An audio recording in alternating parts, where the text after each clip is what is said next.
people, welcome back once again. Today we are going to look at the ABG continuation. We are going to look at the compensation, the uncompensation, and then also the partially compensation. Now, for us to know that the ABG is fully compensated, take note of this.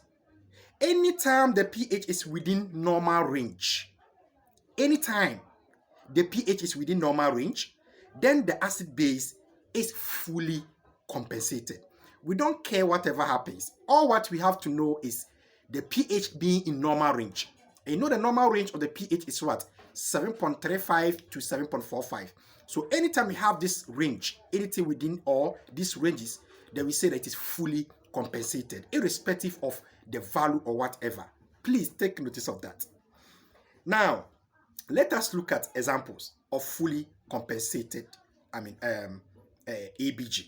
Now, please, if you have not yet subscribed, kindly subscribe, and then you like, then you share. This is very important. Please subscribe, like, and share for us to, continue and also grow our channel. So now that we know that anytime the pH is within the normal range, then we have what?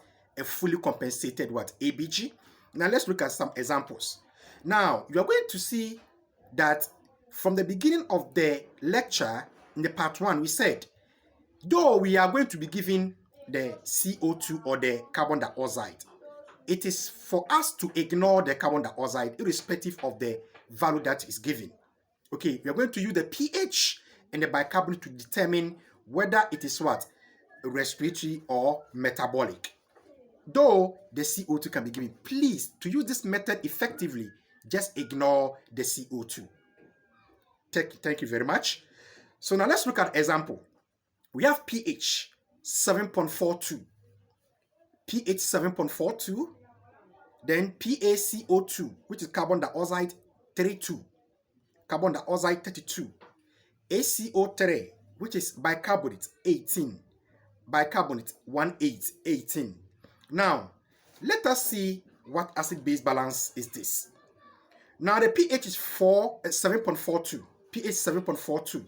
Now, and you know from the beginning, I said that anytime the pH is above the absolute pH, it is known as what?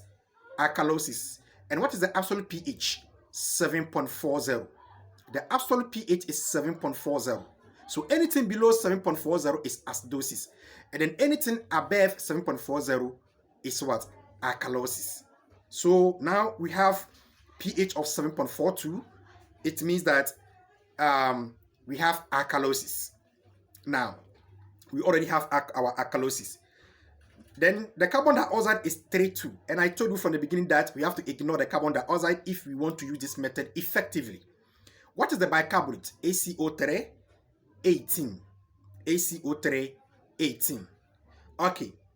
Now, we said anytime the pH and the bicarbonate moves in opposite direction, then we have respiratory. So now the pH is 7.42 whilst the ACO3 is 18. It means they are moving in opposite direction. Whilst the bicarbonate is going below, the pH is going high. So we have opposite direction. So we have what? Respiratory alkalosis. Respiratory alkalosis. And then we said that if to be able to know whether the acid base is fully compensated, the pH is supposed to be within normal.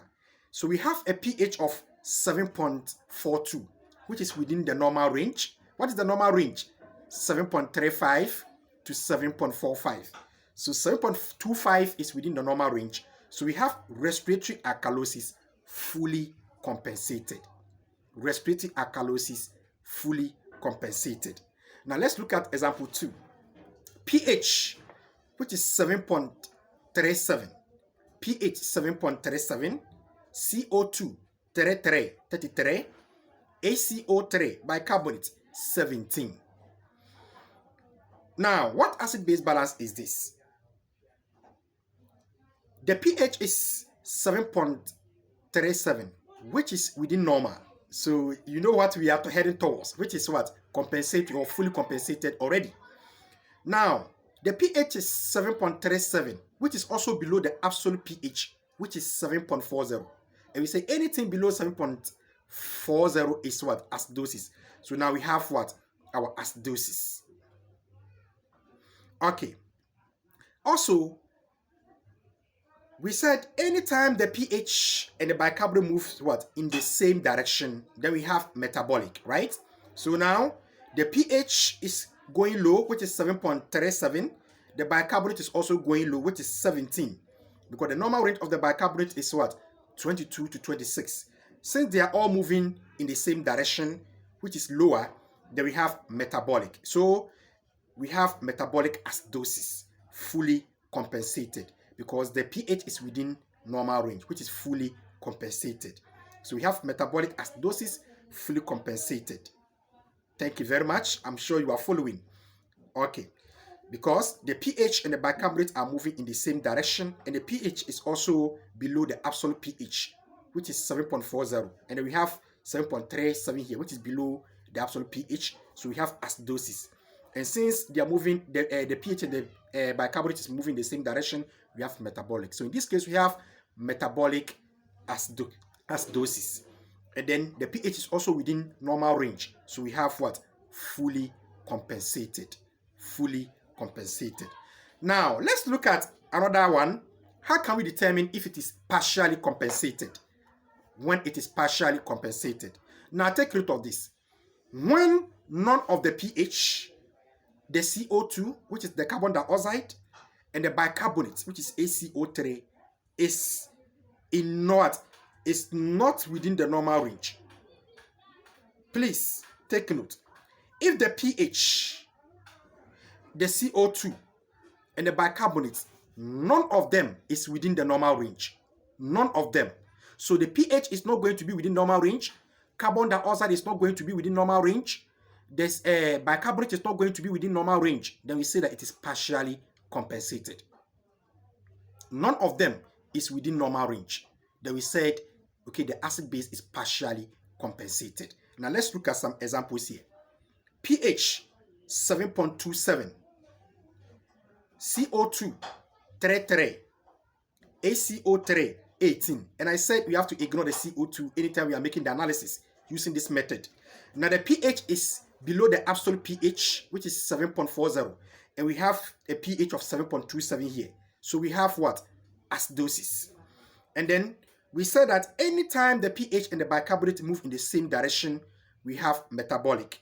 So the pH is going low in acidosis when the bicarbonate is also going low. Okay, so we have metabolic acidosis. Now that we have metabolic acidosis, you know, when you look at the pH, the carbon dioxide, which is CO2, the bicarbonate, none of them is within normal range. So we have partially compensated because none of them is within the normal range. Let's look at the second example under the partially compensated. pH 7.23, pH 7.23, CO2 47, ACO3 27. Now the pH is below the absolute pH. So we have 7.23, which is acidosis. And then the bicarbonate is also 27. Okay. Now, we said that anytime the pH and the bicarbonate moves in opposite direction, we have respiratory. So the pH is going low, whilst the bicarbonate is going high, because the normal range for the bicarbonate is what? 22 to 26. Now that they are moving in the what? In opposite direction, then we say that we have respiratory acidosis. Respiratory acidosis, because the pH is in acidotic, and then the pH and the bicarbonate are moving in opposite direction. pH is going low, whilst the bicarbonate is going high. So we have opposite, so respiratory acidosis. And you know that the pH, which is 7.23, is not within normal range. Carbon dioxide 47 is not within normal range. ACO3 27 is not also within normal range. And we said anytime the pH, the CO2, and the what? The bicarbonate, none of them is within the normal range. We have what? Partially compensated. So we have respiratory acidosis, partially compensated. I'm sure you are following. Okay, now what about uncompensated? How can we say that the acid base is what? Uncompensated, or the acid base balance is uncompensated? Here, the pH is not supposed to be within normal range, but either the CO2 or the ACO3 is within the normal range. Then we say the acid base is uncompensated. So here, the pH is not supposed to be in normal range, but one of the carbon dioxide and then the bicarbonate, one of them is within normal range. So we say that it is uncompensated. Anytime none of the CO2 and then the ACO3 is not within, none of them is what? Is within, okay, sorry, anytime one of them is within normal range. Okay, sorry. In the uncompensated, one of the CO2 and the bicarbonate is supposed to be within normal range. It's supposed to be within normal range, whilst the pH is not within normal range. Then we say that it is uncompensated. Now let's look at example. Example 1, pH is 7.22, which is acidosis because below the absolute pH. And then the carbon dioxide is 49. Carbon dioxide is 49, which is high, which is not also within normal range. But the ACO3, which is 24, is within normal range. Since the pH is not within the normal range, carbon dioxide is not within the normal range, but bicarbonate is within the normal range, because we say in uncompensated, the pH is not supposed to be within normal range, but either the CO2 or the bicarbonate, one of them is supposed to be within normal range. Then we say it is uncompensated. So here we have the ACO3 within normal range. So we have what? Okay, uncompensated already. And then the pH is in acidosis. So we have acidosis, and then the bicarbonate is what? Is also moving high. Okay, so since the pH and the bicarbonate is moving in opposite direction, we have respiratory acidosis uncompensated. Respiratory acidosis uncompensated. Take note of that. Another example, pH, which is 7.46. pH 7.46. Carbon dioxide 36. ACO2 28. Now, the pH is above, the pH is what? Is above the absolute pH, which is 7.40, which is absolute pH. So now we have the pH of 7.46. 7.46. Okay, it means we have alkalosis. And then the bicarbonate is also moving high. Okay, because the normal is 22 to 26, which is moving high, which is 28. So we have what? Metabolic. Why? Because the pH and the bicarbonate are moving in the same direction. The pH is increasing whilst the bicarbonate is also increasing. So we have metabolic alkalosis. Now, how can we determine whether it is what? Uncompensated. Here, the pH is 7.46. It is not within normal. Carbon dioxide is 36. And the normal carbon dioxide range is 35 to 45. So you see that the carbon dioxide is within normal range. The ACO3 is 28, which is also above. Now that the pH is not within normal, but the carbon dioxide is within normal, and also the ACO3 is not within normal. So we say that if we have uncompensated acid base, the pH is not supposed to be within normal range, but either the CO2 or the ACO3, okay, one of them is supposed to be within normal range. And now we have CO2 of 36, which is within normal range. So we say that the acid base is what? Uncompensated. So we have metabolic alkalosis uncompensated. Metabolic alkalosis uncompensated. So this comes to the end of the lecture. Please try, subscribe, you like, and then you share. And then also, anytime you need anything about NCLEX, please try and then contact us for all your NCLEX needs. Have a nice day. Bye-bye.